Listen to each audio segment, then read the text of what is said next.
مقيم في المملكة العربية السعودية. موضوع الشغل في المملكة، نظام السعودة. أول حاجة ما تتخيلوا قديش أحس بفخر لما أشوف شاب سعودي أو شابة سعودية بيشتغلوا في كاشير أو في محل أو في أوبر أو كريم أو في أي مكان من أو في مطعم.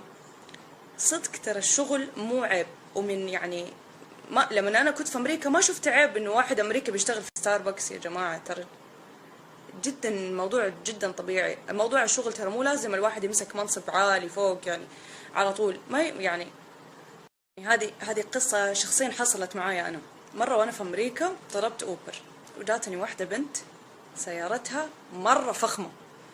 ركبت السيارة وأنا مستعجبة وبضحك، قلت لها أنت بتشتغلي في أوبر، هل أنت بحاجة الفلوس ولا it's just for fun؟ يعني إنه بس كذا بتنبسطي تقابلي ناس جداد؟ قلت لي لا بالعكس، هذا مصدر دخل لي وبيزيد علي، مع إن البنت ما هي بحاجة الفلوس. ذكرت لي هي فين بتشتغل وإيش بتسوي. هذا أكبر مثال على أنه أنا بوضح لكم الشغل أبدا أبدا مو عيب. ثاني حاجة موضوع المناصب العالية اللي كان بيشغلها في بلدنا الأجانب. هل هذا الشيء صح أم غلط؟ ما أقدر أقيم ولا أحدد، لأنه ما أعرف هذا الشخص الأجنبي إيش أضاف للشركة في المنصب هذا اللي هو مسكه. لكن اللي أقدر أقوله أنه أنا متأكدة أنه في كفاءات سعودية تقدر تشغل هذا المنصب وتضيف له وبكل جدارة، أنا متأكدة. نظام السعودة بإذن الله حتشوفوه في كل مكان، مثل ما اتطبق مؤخرا في القصيم، في إحدى الأسواق في القصيم المولات 100% صار فيها سعودة، ما فيها أي شخص أجنبي بيشتغل. هذا الشيء حيعلم الفرد السعودي ثقافة أنك تشتغل في أي مكان ومو عيب. غير كذا مسألة المناصب، أكثر شيء أتمنى أشوفه من ناحية المناصب في الجامعات كرؤساء أقسام أو دكتورات. أتمنى أشوف بناتنا يشغلوا هذه المناصب، لأنه هم كفؤ وقادرين أنهم هم يشغلوا هذه المناصب بكل جدارة. أنا شخصيا درست على يد بعض الدكتورات السعوديات في جامعة الملك عبد العزيز وممنونة لهم كثير، وكذلك دكتورات من مناطق عربية. من ناحية الأجانب في المملكة، أنا حابة بس أقول حاجتين الآن أبغاكم تستمعوا لها مرة كويس. أول حاجة، أنا في يوم من الأيام كنت في مكانكم، كنت شخص مغترب في بلد أجنبي، كانوا يعتبروني أنا أجنبية، فأي معاملة كنت أتعاملها بازدراء كنت تنقهر منها. حسيت وقتها بالوافدين اللي عندنا في المملكة وطريقة معاملة بعض السعوديين لهم أو انتقاصهم غلط، جدا غلط، لأنه هالأشخاص قد يكونوا عنصر فعال في مجتمعك، يضيفوا لك الشيء الإيجابي والجيد.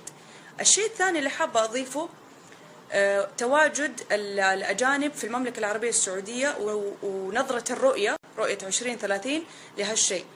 في رؤية 2030 إحنا نبغى نستقطب المواهب الأجنبية لزيادة الاقتصاد في المملكة. يعني ما رح نستغني ترى عن وجود الأجانب، مثل ما أمريكا لما أنا كنت أدرس في إحدى الجامعات كان يدرسني دكتور واحد فقط أمريكي والباقين كلهم كانوا أجانب، فمو ضرر ولا ضرار. يعني ما حنقعد عيالنا في البيت وما في شغل ونجيب عمالة من برا ونقول يلا اشتغلوا، لا. الفرد السعودي بإذن الله في رؤية 2030 إيش اللي حيصير؟ الفرد السعودي حيشغل المناصب، الفرد السعودي حيشتغل في كافة القطاعات، حتقضى البطالة، ما عاد خلاص في بطالة وعيالنا قاعدين في البيت بيدوروا على وظائف. لما خلاص نكمل هالأشياء كلها، ديك الساعة حنطل في الجانب الآخر، حنشوف المواهب العالمية، المواهب الأجنبية نستقطبها عندنا. مثل مين؟ مثل دول العالم الأولى. هذا اللي بتسويه، بيشوفوا المواهب من كافة الدول وبيجيبوها بيوظفوها عندهم عشان يرفعوا اقتصاد الدولة، فلا ضرر ولا ضرار.